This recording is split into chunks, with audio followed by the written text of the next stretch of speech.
السلام عليكم ورحمة الله وبركاته.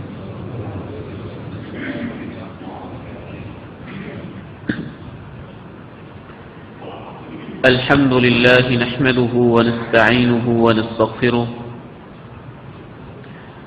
ونعوذ بالله من شرور أنفسنا ومن سيئات أعمالنا.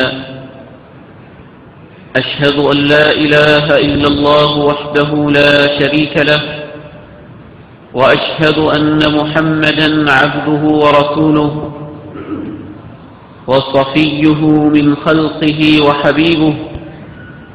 أرسله بالحق بشيرا ونذيرا بين يدي الساعة، فبلغ الرسالة وأدى الأمانة ونصح الأمة وكشف الغمة وجاهد في الله حق جهاده حتى أتاه اليقين. اللهم صل على محمد وعلى آل محمد كما صليت على إبراهيم وعلى آل إبراهيم إنك حميد مجيد. اللهم بارك على محمد وعلى آل محمد كما باركت على إبراهيم وعلى آل إبراهيم إنك حميد مجيد. أما بعد، فإن خير الحديث كتاب الله، وخير الهدي هدي محمد صلى الله عليه وسلم، وشر الأمور محدثاتها، وكل محدثة بدعة، وكل بدعة ضلالة، وكل ضلالة في النار. رب اشرح لي صدري ويسر لي أمري واحلل عقدة من لساني يفقهوا قولي. رب اشرح لي صدري، رب اشرح لي صدري، رب أعوذ بك من همزات الشياطين، وأعوذ بك رب أن يحضرون. سبحانك لا علم لنا إلا ما علمتنا، إنك أنت العليم الحكيم. اللهم انفعني بما علمتني وعلمني ما ينفعني وزدني علما. أعوذ بالله السميع العليم من الشيطان الرجيم، من همزه ونفخه ونفثه. يا أيها الناس إن وعد الله حق، فلا تغرنكم الحياة الدنيا، ولا يغرنكم بالله الغرور. اے انسانوں، اس میں کوئی شک نہیں کہ اللہ کا وعدہ سچ ہے. فلا تغرنکم الحیاۃ الدنیا، لہذا دیکھنا کہیں دنیا کی زندگی تمہیں کسی دھوکے کا شکار نہ کر دے. ولا یغرنکم باللہ الغرور، اور دیکھتے رہنا کہیں دھوکے باز شیطان تمہیں اللہ کے بارے میں دھوکہ نہ دے جائے.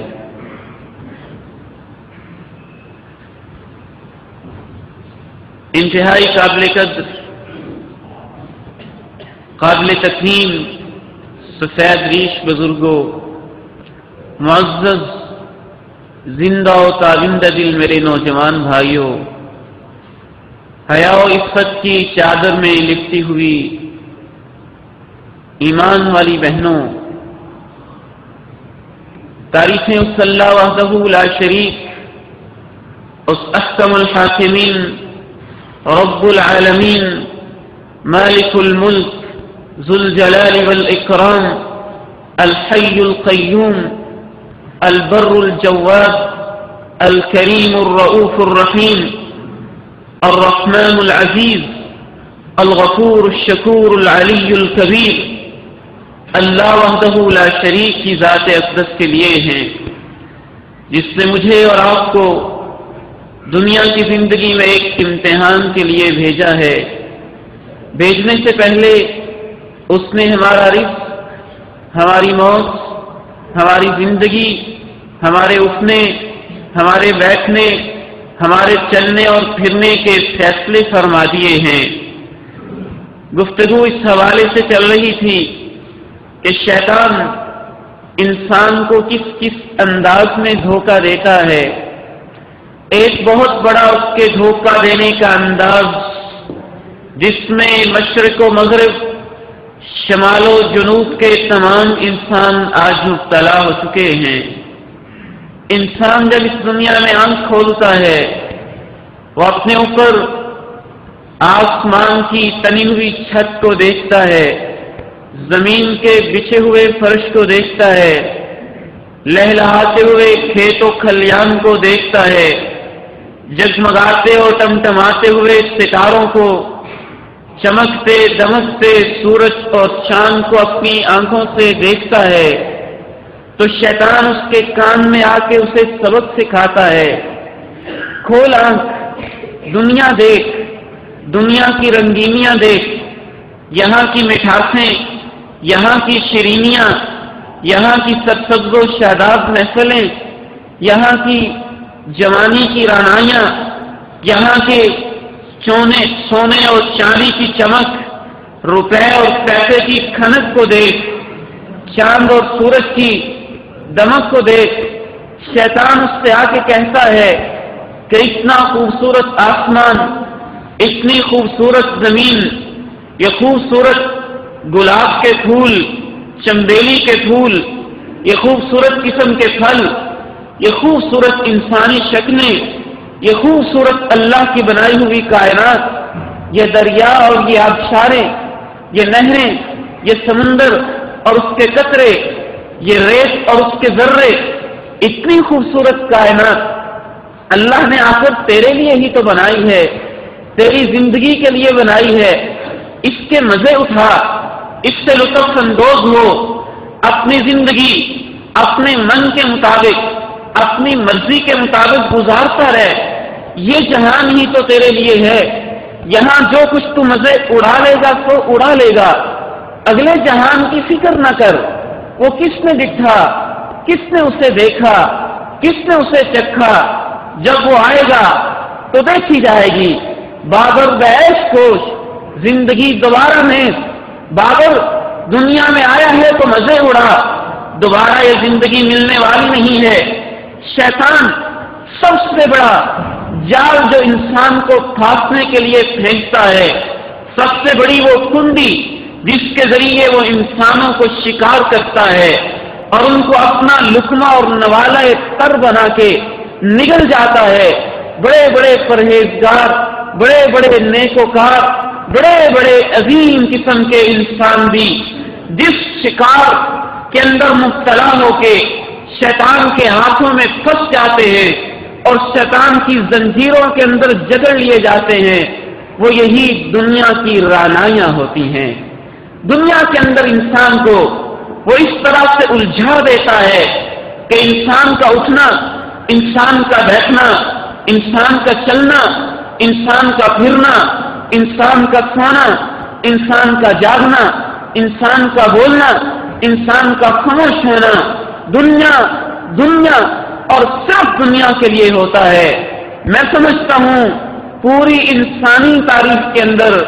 شاید کہ شیطان اپنے اس جال کے اندر اتنا کبھی کامیاب نہیں ہوا ہوگا جتنا 21ویں صدی کے آج کے انسانوں کو دنیا کے شکار کے اندر پھانسنے میں وہ کامیاب و کامران ہو چکا ہے۔ آج یہاں کے ایک ایک مزدور کو آپ دیکھیں، یہاں کے ایک ٹیچر کو دیکھیں، یہاں کے ایک مولوی کو دیکھیں، یہاں کے ایک سیاستدان کو دیکھیں، یہاں کے ایک امام کو دیکھیں، یہاں کے ایک لیڈر کو دیکھیں، یہاں کے ایک رہنما کو دیکھیں، یہاں کے ایک جاہل کو دیکھیں، یہاں کے ایک پڑھے لکھے کو دیکھیں، نبی علیہ السلام کی وہ بات سچی نظر آتی ہے۔ آپ نے ارشاد فرمایا تھا تعس عبد الدینار وعبد الدرہم وعبد القطیفہ وعبد الخمیصہ ان اعطی رضی وان لم یعط سخط۔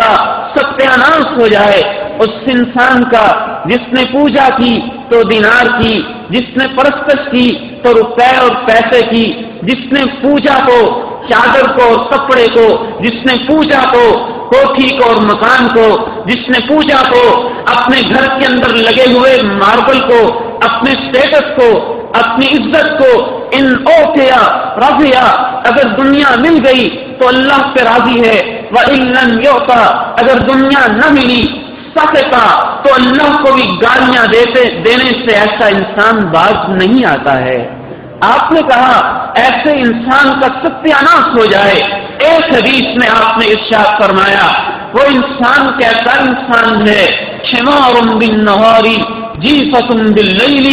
سارا دن گدھے کی طرح جتا ہوتا ہے، جس طرح گدھے کا مالک اس کو کھولتا ہے، کبھی اس روڑی پہ چڑھتا ہے، کبھی اس گندگی کے ڈھیر پہ کھڑا ہوتا ہے، کبھی اس نالی سے پانی پیتا ہے، کبھی کسی جوہر سے اپنے پیٹ کو بھرتا ہے، اسے اس کی کوئی فکر نہیں، حلال ہے حرام ہے، جائز ہے ناجائز ہے، حق ہے نہ حق ہے، میرا ہے تیرا ہے، میرا ہے کسی اور کا ہے، اسے گدھے کو تو یہ فکر ہے سارا دن میں نے اپنا پیٹ بھرنا ہے، اس کے اوپر کتابوں کا بوجھ لاد دیا جائے تو بھی اس کو یہ فکر ہے، اس کے اوپر گنوں کا بوجھ لاد دیا جائے، روڑی کا بوجھ لاد دیا جائے تو بھی اس سے یہ فکر ہے، اس کے اوپر پھولوں کی ٹوکریاں رکھ دی جائیں تو بھی اس سے یہ فکر ہے۔ حمار بالنہار جیفۃ باللیل، قربان جائیے امام کائنات کی تشبیہات پہ۔ آپ نے کہا وہ انسان زندگی بسر کرتا ہے تو دن کے 12 گھنٹے گدھوں کی طرح بسر کرتا ہے، جیفۃ باللیل، اور اس کی راتیں ہوتی ہیں تو مردوں کی طرح اس کی راتیں ہوتی ہیں۔ میرے بھائیوں ذرا دیکھیے تو صحیح آج کے انسان کیسی زندگی بسر کر رہا ہے۔ وہ نالج بھی حاصل کرتا ہے تو پیسے کی خاطر، ڈگریاں لیتا ہے تو پیسے کی خاطر، دنیا داری ہمارے معاشرے کے اندر اتنی سرایت کر چکی ہے۔ میں بڑی معذرت کے ساتھ کہنا چاہوں گا ہم میں سے بہت سارے لوگ ہوں گے جو نمازیں بھی پڑھتے ہیں تو دنیا کی خاطر، اذکار بھی کرتے ہیں تو دنیا کی خاطر، تسبیحات بھی پڑھتے ہیں تو دنیا کی خاطر، وہ امام اور پیر، مولوی اور رہنما اسے مانتے ہیں جو ان کی دنیا بنا دے۔ اگر دنیا بنانے سے، اگر اس کی پھونک سے شفا ملتی ہے تو ان کے لیے ولی اللہ ہے، بے شک گندگی کے ڈھیر کے اندر ڈوبا ہوا ہو، اگر اس کی پھونک سے اس کا کاروبار چلتا ہے تو اس کے لیے وہ بڑا پیر ہے، بے شک اس کے منہ میں مکھیاں پڑ رہی ہوں اور لفظ اللہ کا پاکیزہ نام اس کی زبان کو زندگی بھر کے لیے کبھی جاری نہ ہوا ہو۔ اگر ہمارا ایک مختلف سوال بھی کرتا ہے تو یہ کہ کاروبار کیسے چلے گا، اگر اس کی طرف ہوتی ہے تو اس بات کے لیے وہ کون سا وظیفہ ہے جس کے لیے میری دنیا بن جائے، اگر وہ مسجد میں آتا ہے تو اس لیے وہ کون سی نماز ہے جس سے میری دنیا اتنی سدھر جائے کہ میں ہمیشہ ہمیشہ کے لیے دنیا میں رہنے لگ جاؤں۔ شیطان سب سے بڑا وار انسان کے اوپر یہ کرتا ہے، اس لیے اللہ رب العزت نے کہا یا ایھا الناس، اے انسانوں، ان وعد اللہ حق، بے شک اللہ کا وعدہ سچا ہے، لا یخلف اللہ المیعاد، اللہ اپنے وعدے کی کبھی خلاف ورزی نہیں کرتا۔ فلا تغرنکم الحیات الدنیا، دیکھنا کہیں دنیا کی زندگی میں آ کے دھوکہ نہ کھا جانا، دیکھنا کہیں اپنے محلات کو دیکھتے دیکھتے اس بات کا شکار نہ ہو جانا کہ میں نے کروڑوں کی کوٹھی بنائی ہے، ساری زندگی اسی کے اندر رہوں گا۔ نہیں نہیں، جب تو اپنی کوٹھی کو کبھی دیکھے تو یہ بھی دیکھ لینا تیرے پڑوس کے اندر وہ مکان بھی ہیں جہاں کبھی سردار بسا کرتے تھے اور آج ان گھروں کے اندر مکڑیوں نے جالے بنائے ہوئے ہیں۔ جب تو اپنی کوٹھی کو دیکھے فلا تغرنکم الحیات الدنیا، تو راج و وار کے مشرق اور مغرب کی طرف ان بڑے بڑے قبرستانوں کو بھی دیکھ لینا جہاں تیرے ہی پڑوسی، تیرے ہی آباء و اجداد دفن ہیں۔ فلا تغرنکم الحیات الدنیا، شیطان کہتا ہے آخرت کو بھول جا، اللہ کہتے ہیں دنیا کے بارے میں یاد رکھنا، یہ دھوکے کا گھر ہے، مکڑی کا جالا ہے، یہ ایک فریب ہے، یہ ایک فریب ہے، یہ ایک فراڈ ہے، یہ ایک دھوکہ ہے، یہ ایسا دھوکہ ہے کہ وہ بچے جو اپنے باپ کے کندھوں کے اوپر 5-5 سال سفر کرتے ہیں، جو اپنی باپ کی انگلی کو پکڑ پکڑ کے چلتے ہیں، جب ان کا باپ 90 سال کا بوڑھا ہو جاتا ہے تو اپنی اولاد کے اندر وہ اتنا مگن ہو جاتے ہیں کہ اپنے باپ کو بھول جایا کرتے ہیں، فلا تغرنکم الحیات الدنیا، یاد رکھنا کہ جب اس کا باپ مر جاتا ہے تو پھر تیری اولاد تو یہ بھی بھول جائے گی کہ میرے باپ نے کتنی محنت کے ساتھ میرے لیے مکان بنایا تھا۔ فلا تغرنکم الحیات الدنیا،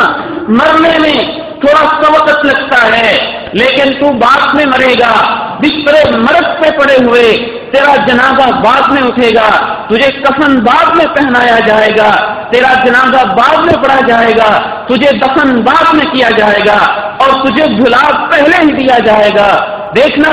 انسان ہی ہوتا ہے، دوست ہوتا ہے، یار ہوتا ہے، باپ ہوتا ہے، بیٹا ہوتا ہے، بیوی ہوتی ہے، بہن ہوتی ہے، یہ دنیا اتنی دھوکے والی ہے کہ انسان جب مر جاتا ہے تو اس کا نام تو انسان مرنے کے ساتھ ہی بھول جاتے ہیں۔ کوئی نہیں کہتا میرے بھائی کی لاش ہے، کوئی نہیں کہتا یہ میرا باپ ہے، کوئی نہیں کہتا یہ میرا بیٹا ہے، کوئی نہیں کہتا یہ میری بیوی ہے۔ سب کہتے ہیں میت کو جلدی دفنا دو، میت کو جلدی نہلا دو،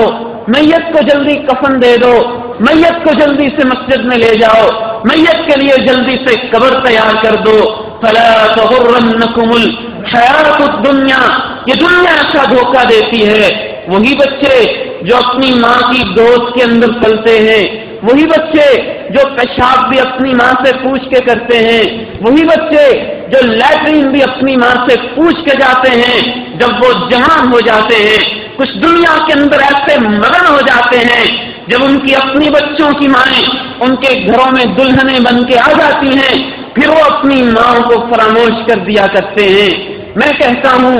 دور نہیں جاؤ، اپنے نوجوان بھائیوں سے،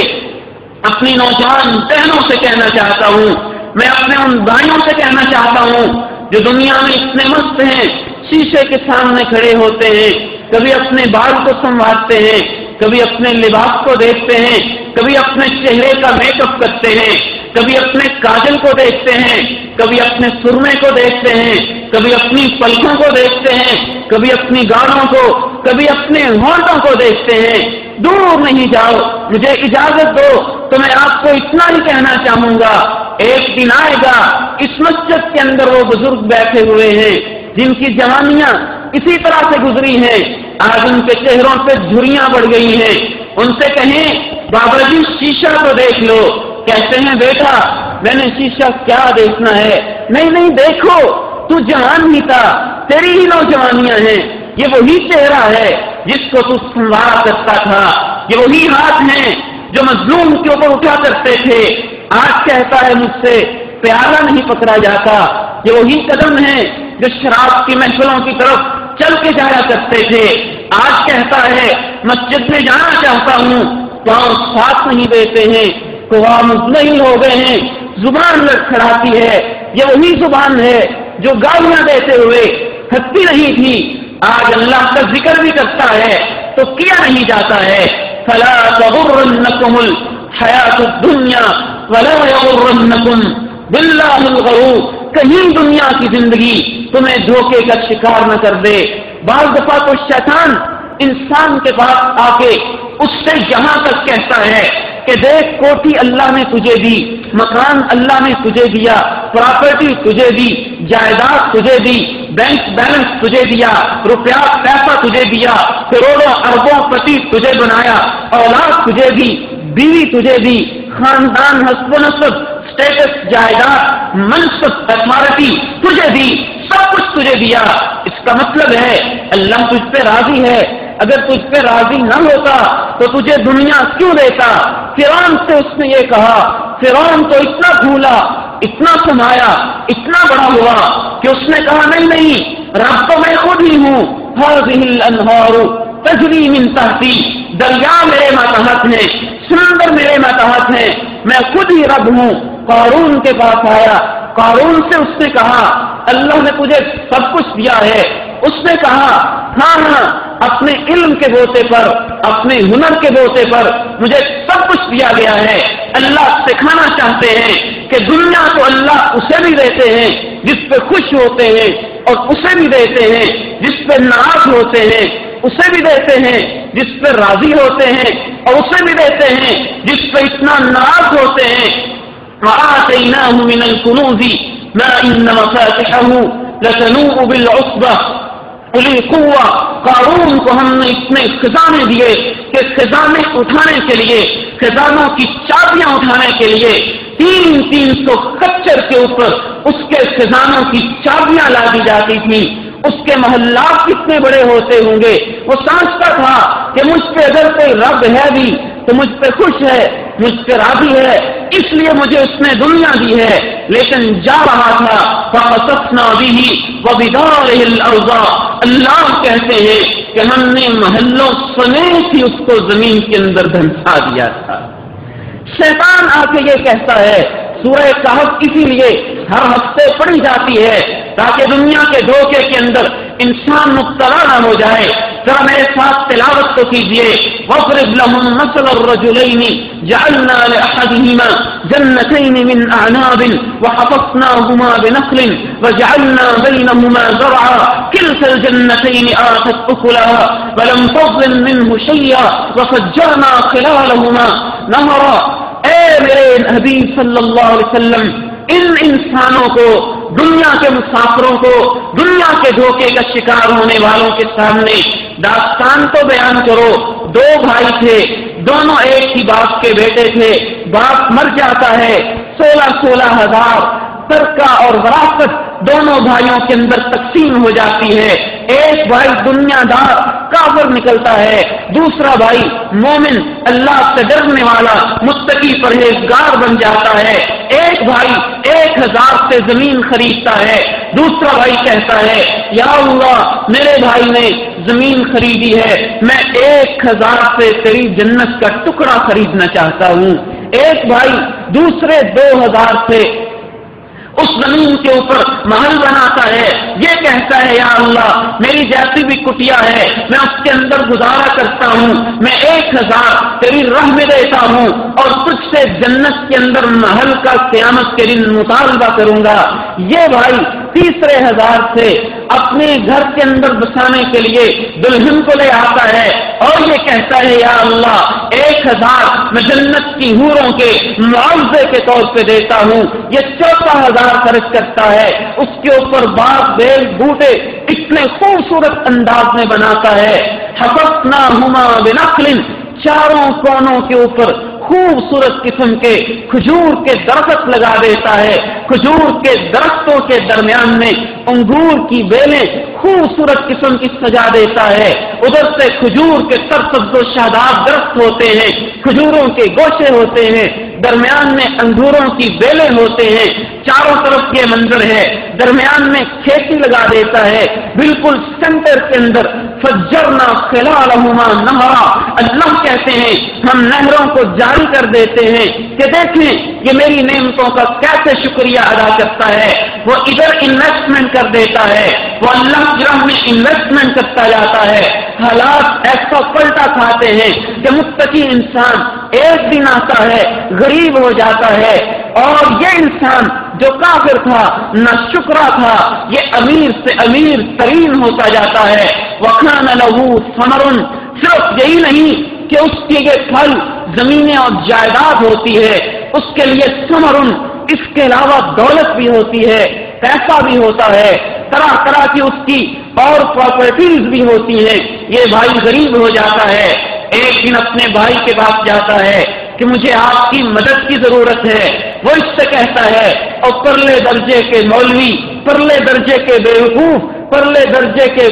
درویش، تو نے دنیا کی حقیقت کو سمجھا ہی نہیں. مجھے بھی 8,000 ملا تھا، تجھے بھی 8,000 ملا تھا. تجھ پہ اللہ ناراض ہے، مجھ پہ اللہ خوش ہے. وما اظن الساعة قائمة، پہلا حملہ شیطان یہ کرتا ہے، اس کے ذہن میں بات ڈالتا ہے یہ باغ ہمیشہ رہے گا، کبھی قیامت آئے گی نہیں. وَلَئِن رُّدِدتُّ إِلَىٰ رَبِّي لَأَجِدَنَّ خَيْرًا مِّنْهَا مُنقَلَبًا، اگر قیامت آئی بھی تو اللہ مجھ سے دنیا میں خوش ہے. اگر اللہ نے دنیا میں مجھے اتنا کچھ دیا ہے تو جنت میں بھی، آخرت میں بھی، قیامت کے دن بھی مجھے اللہ اتنا کچھ ضرور دے گا. پہلے نمبر پر تو قیامت آئے گی نہیں، یہ میرا باغ ہمیشہ کے لیے رہے گا. وہ اس کا بھائی اس سے کہتا ہے قال له صاحبه وهو يحاوره، وہ تو اس سے ضرورت کے لیے مدد مانگنے آیا تھا، یہ اس سے کہتا ہے یہ دیکھو میرے باغات ہیں، یہ دیکھو میری نہریں ہیں، یہ دیکھو میرے پھل ہیں، یہ دیکھو میری جائیداد ہے، یہ دیکھو میری پراپرٹی ہے، اپنے ہنر پہ، اپنی محنت پہ، اپنی مہارت کے بل بوتے پہ میں نے یہ سارا کچھ حاصل کیا ہے۔ وہ اس سے کہتا ہے انا اکثر منک مالا واعز نفرا، دیکھ میری مال جائیداد بھی تجھ سے زیادہ ہے، واعز نفرا، یہ میرے نوکر چاکر ہیں، یہ میرے خدم و حشم ہیں، یہ میرے آگے پیچھے میری چادر اٹھانے والے، میرے کام کرنے والے، کام کاج کرنے والے میرے خدام اور نوکر چل پھر رہے ہیں، اس لحاظ سے بھی میں تجھ سے زیادہ، مال کے لحاظ سے بھی تجھ سے زیادہ۔ وہ اس سے کہتا ہے لولا ان دخلت جنتك قلت ما شاء الله لا قوة الا بالله، تو نے ظلم کر دیا، تو نے ستم کر دیا اللہ کی نعمتوں کو، تو نے اپنا رائٹ، اپنا حق اور استحقاق سمجھا، تو نے یہ کیوں نہ کہا ما شاء اللہ، یہ اللہ کی مشیت ہے، یہ اللہ کی دین ہے، یہ اللہ کی عطا ہے، لا قوت الا باللہ، میں کمزور ہوں، میرے اندر کوئی ہمت نہیں، میرے اندر کوئی طاقت نہیں، میں تو ناتواں اور بے سہارا ہوں، تو نے ایسے کیوں نہیں کیا؟ نہ جانے اس بھائی کا دل کیسے دکھتا ہے، اس کے جگر کے اوپر کیسے تیر چلتے ہیں، کیسے زخم لگتے ہیں، وہ تو محتاج تھا، وہ تو غریب تھا، وہ تو ناتواں تھا، وہ تو مدد لینے کے لیے آیا تھا، اس نے اس کو تانے دیے ہیں، نہ جانے اس کی زبان سے کس دل کی گہرائی سے کلمہ نکلتا ہے، اللہ کے عرش تک پہنچتا ہے، اپنی زبان سے غریب متقی انسان کہتا ہے ہو سکتا ہے کہ تیرے باغ کے اوپر اللہ کی طرف سے کہیں عذاب نہ آ جائے۔ اس بھائی کے یہ کلمہ کہنا تھا، طوفان آتا ہے، آندھیاں آتی ہیں، جل کر چلتے ہیں اور سارے کے سارے خوبصورت باغ جل کے راکھ کا ڈھیر ہو جاتے ہیں۔ حضرات محترم، تو شیطان انسان کے ذہن کے اندر یہ وسوسہ ڈالتا ہے، کتنے ہی وہ امیر و قریب ہیں، کتنے ہی وہ امیر کبیر انسان ہیں، کتنے ہی محلات کے اندر رہنے والے ہیں، کتنے ہی زرداری مزاری لغاری ہیں، کتنے ہی گیلانی چودھری کھوسے ہیں، اور کتنے ہی ہماری دنیا کے اندر بسنے والے وہ حکمران لوگ ہیں جو شیطان کے اسی فریب کا شکار ہیں کہ دنیا میں اللہ نے ہمیں حکومت بھی دی، دنیا میں اللہ نے ہمیں زرداری بھی بنایا، دنیا میں اللہ نے ہمیں جائیداد بھی دی، لہذا اس کا مطلب یہی ہے کہ اللہ ہم پہ خوش ہے، کل قیامت کے دن بھی اللہ ہم پہ خوش ہوگا۔ وہ بھول ہی جاتے ہیں کہ وہ میری ہی اہلیہ تھی، وہ بھول ہی جاتا ہے کہ وہ وہی تھی۔ انسان کا حافظہ شیطان اتنا کمزور کر دیتا ہے کہ کرسی صدارت پہ بیٹھنے والے کو بھلا ہی دیتا ہے کہ وہ تیری ہی بیگم تھی، وہ تیرے ہی گھر کے اندر بستی تھی، جو اپنی ایک انگلی کے اندر 40,000 $40,000 کی انگوٹھی پہنتی تھی اور اللہ کی اتنی نافرمانی کرتی تھی، کہتی تھی مولوی کہتے ہیں چوروں کو سزا دی جائے، یہ تو وحشیانہ سزا ہے، کہتی تھی مولوی کہتے ہیں ڈاکوؤں کو لٹکا دیا جائے، ان کی ٹانگیں توڑ دی جائے، یہ تو وحشیوں والی سزا ہے۔ انسان بھول جاتا ہے، شیطان بھلا دیتا ہے کہ اتنی گھمنڈ والی اس خاتون کو اللہ رب العزت نے، جس نے اللہ کی سزاؤں کو وحشیانہ کہا تھا، اس کو انہی وحشیوں نے جن کی حمایت کے اندر وہ اللہ کے قانون کی بغاوت کرتی تھی، راول پنڈی کے چوکوں چوراہوں میں گلیوں بازاروں کے اندر اللہ نے اس کی لاش کو تڑپا تڑپا کے نشان عبرت بنا دیا تھا۔ لیکن اس کے اپنے گھر والے ہی بھول جاتے ہیں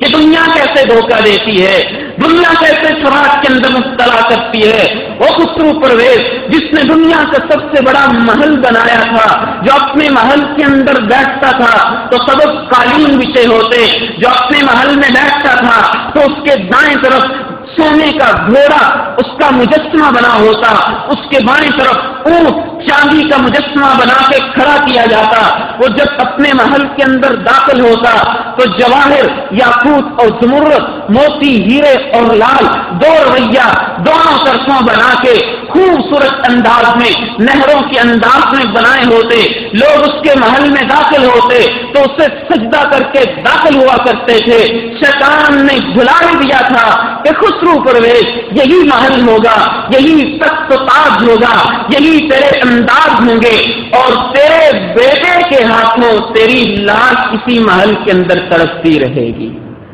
اس کے بیٹے نے اپنے باپ کو، جس باپ نے اللہ کے رسول کے نامہ مبارک کو یہ کہتے ہوئے چاک کیا تھا عرب کا بدو ہے، ہمارا نوکر چاکر ہے، ہمارے جوتیاں چاٹنے والے ہیں اور مجھے خط بھیجتا ہے، خط اس نے چاک کر دیا تھا۔ شیطان انسان کو بھلا دیتا ہے کہ یہ دنیا ہے، اللہ رب العزت شہرت سے بھی انسان کے زیادہ قریب ہے۔ وہ سکندر جس نے مشرق سے لے کے مغرب تک دنیا کو فتح کیا تھا، فاتح عالم تھا، دنیا کا سب سے بڑا فاتح تھا، سورہ کہف کے اندر اس کا بھی ایک انداز میں اللہ رب العزت نے تذکرہ کیا ذوالقرنین کے حوالے سے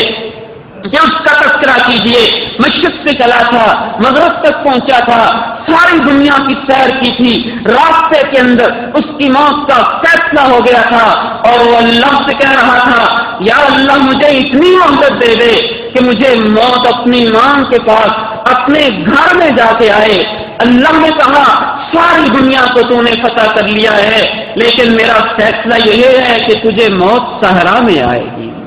تجھے موت تڑپتے ہوئے ریت کے ذرات کے اوپر آئے گی۔ حضرات محترم، یا ایھا الناس ان وعد اللہ حق، اے انسانوں اللہ کا وعدہ سچا ہے، فلا تغرنکم الحیات الدنیا، دیکھنا کہیں دنیا کی زندگی تمہیں دھوکے کا شکار نہ کر دے، ولا یغرنکم باللہ الغرور، اور کہیں شیطان تمہیں اپنے فریب کے اندر مبتلا نہ کر دے۔ وآخر دعوانا الحمد للہ رب العالمین۔